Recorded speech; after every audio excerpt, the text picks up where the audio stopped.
Black board के ऊपर मैंने देखिए आपके लिए एक्सप्लेन किया हुआ है। As per IP standards for hydrogen peroxide solution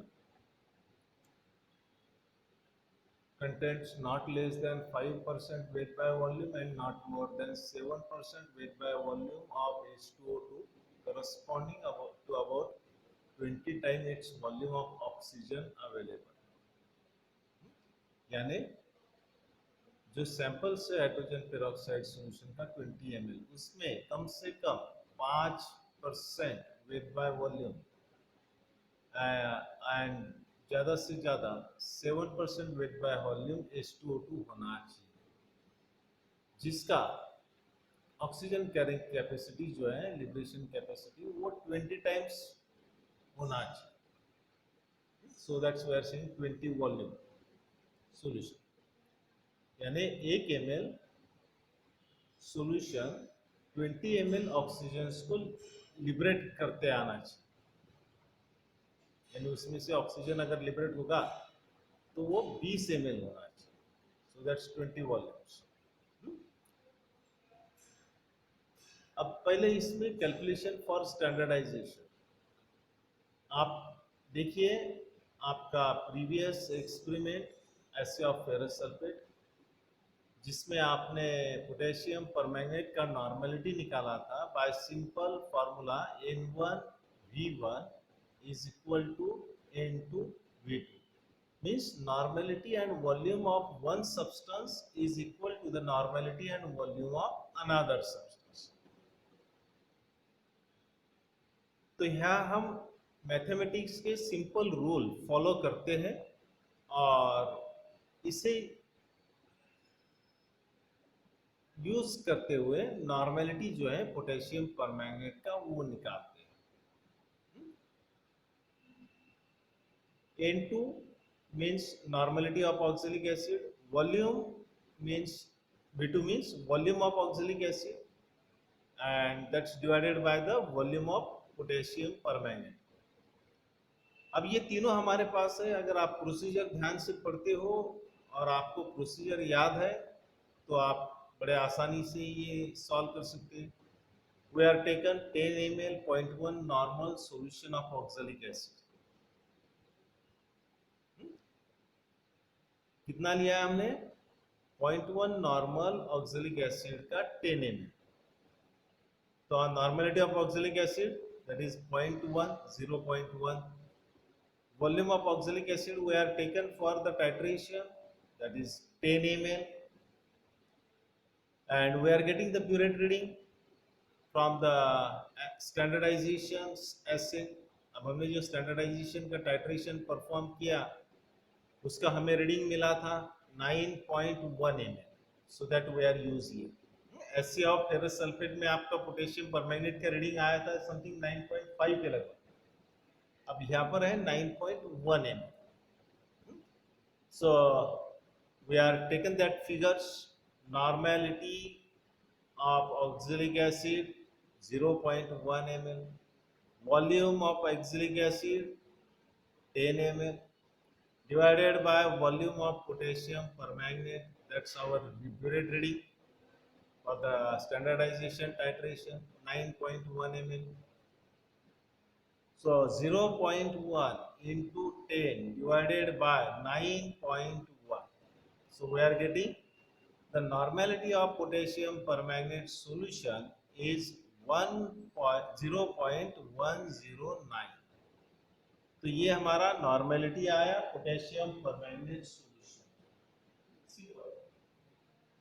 normality of potassium permanganate solution. अब ये नॉर्मेलिटी हमें कैलकुलेशंस में यूज करना है परसेंटेज। अब मैंने राइट साइड में कैलकुलेशंस फॉर परसेंटेज प्यूरिटी यानी एसए ऑफ हाइड्रोजन पेरोक्साइड का लिखा हुआ है और वहां पर मैंने ब्रैकेट में प्यूरिटी भी बताया हुआ है कितना हमारा SA 79। Initial purity 0 ml, final purity reading 79 ml, So our reading, that is 79. And factor for assay that we are used, each ml of 0.1 normal potassium permanganate solution is equivalent to 0.0017 grams of H2O2. यानी 1 ml 0.1 normal potassium permanganate के बराबर 0.0017 grams of H2O2 है। अब ये हमने factor कहाँ से निकाला ये आपको पता है। We have used the molecular weight of potassium permanganate is equivalent to the molecular weight of hydrogen peroxide. So from that we have prepared this factor. Up in different steps we are calculated the percentage split. As usual, our first step using factor कि भाई 1 ml 0.1 normal potassium permanganate के बराबर 0.0017 ग्राम H2O2 है।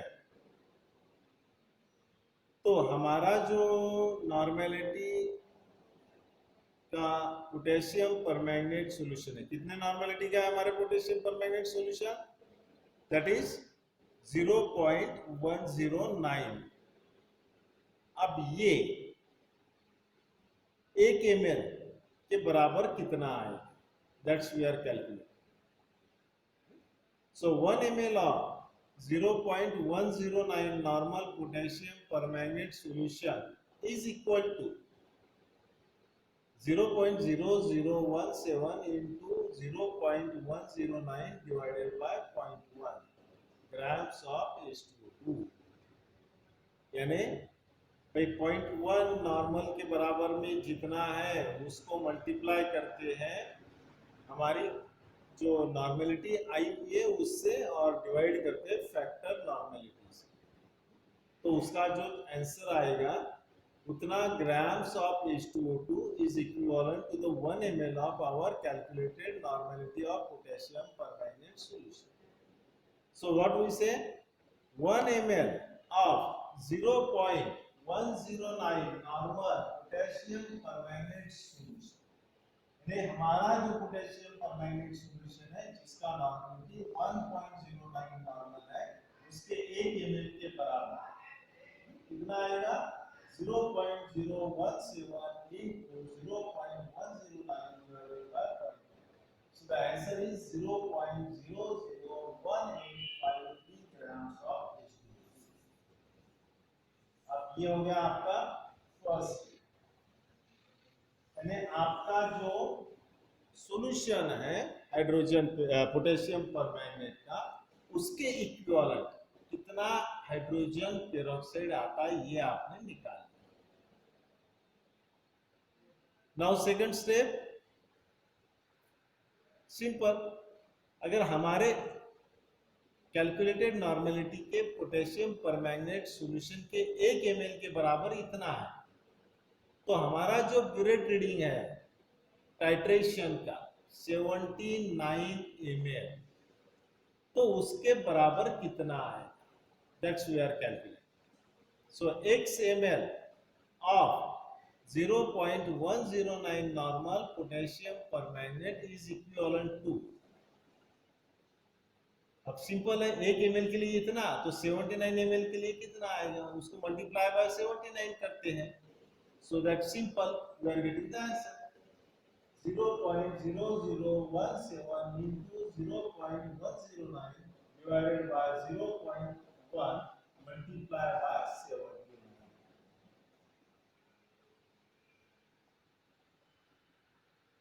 तो उसका जो भी answer आएगा that's we are taking.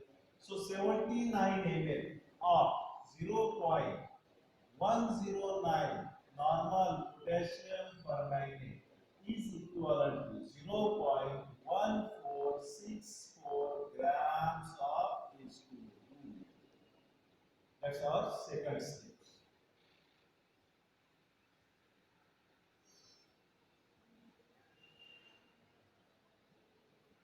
Calculation में आपको पता है सेकंड स्टेप्स और थर्ड स्टेप्स का आंसर जो है वो सेम है।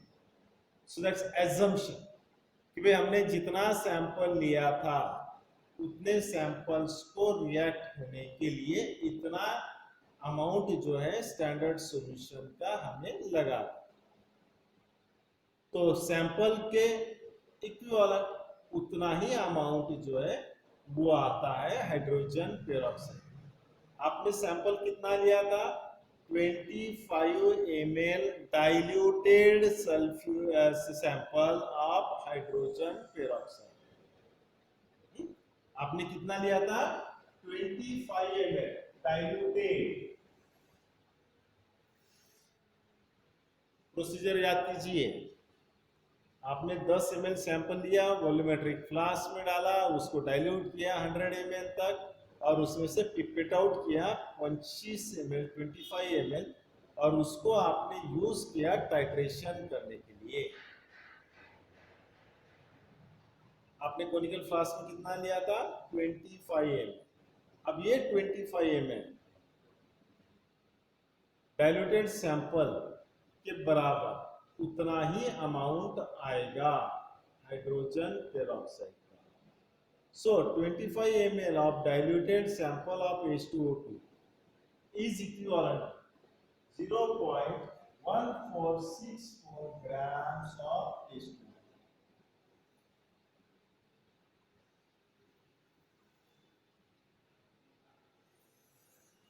Answer is the same.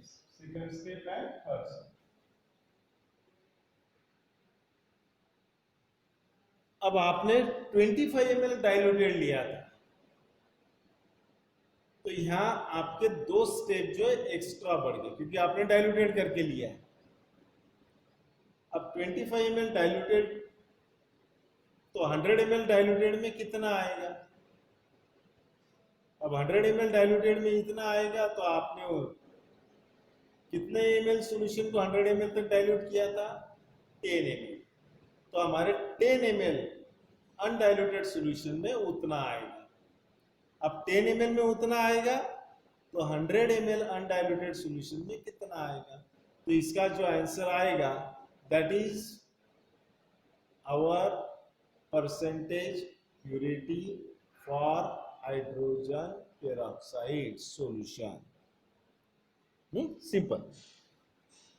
तो अब देखिए मैं आपको इधर कैलकुलेशंस करके बताता हूं। नेक्स्ट आपका ये हो गया है, आपके ये समझ में आ गया calculation for standardisation. So that's I will write it, clean करता हूं उसको और उसकी जगह पे हम हमारे ऐसे के कैलकुलेशंस की अगली 3 स्टेप जो है मूव करते हैं।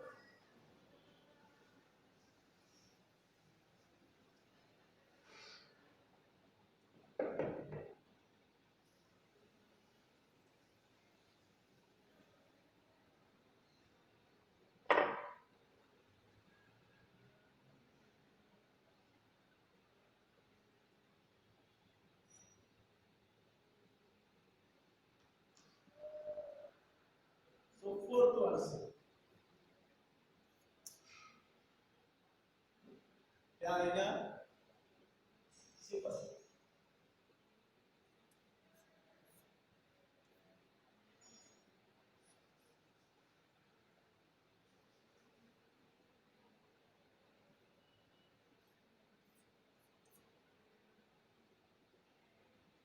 अब यहाँ पर हमने लिया है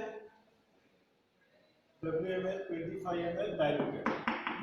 तो अब हमें लेना है 100 ml diluted solution. 100 ml diluted H2O2 equivalents कितना आएगा।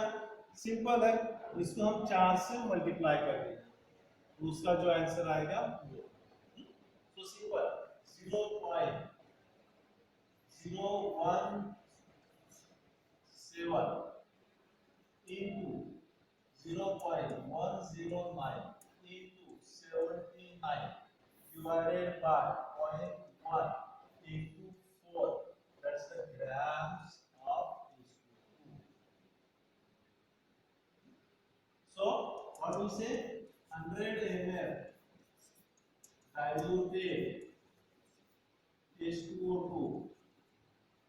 इक्वल्स टू कितना आएगा वो, कीजिए उसका 4 गुना,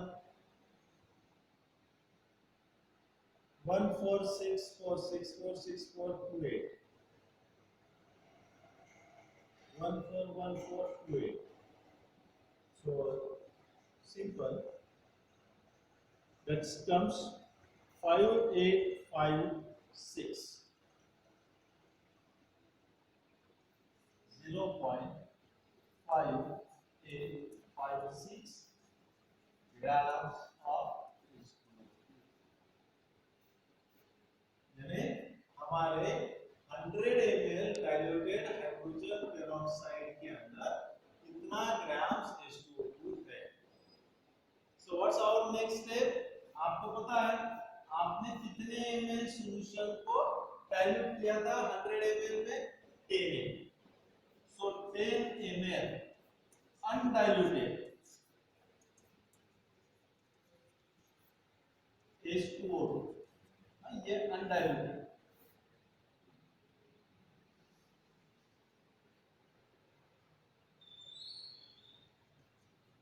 is equal to set 0.001782 0.10982 79 into 4 divided by 0.1 grams of H2O. So the answer is also set 0.5856 grams of H2O. So that's 10 ml undiluted H2O.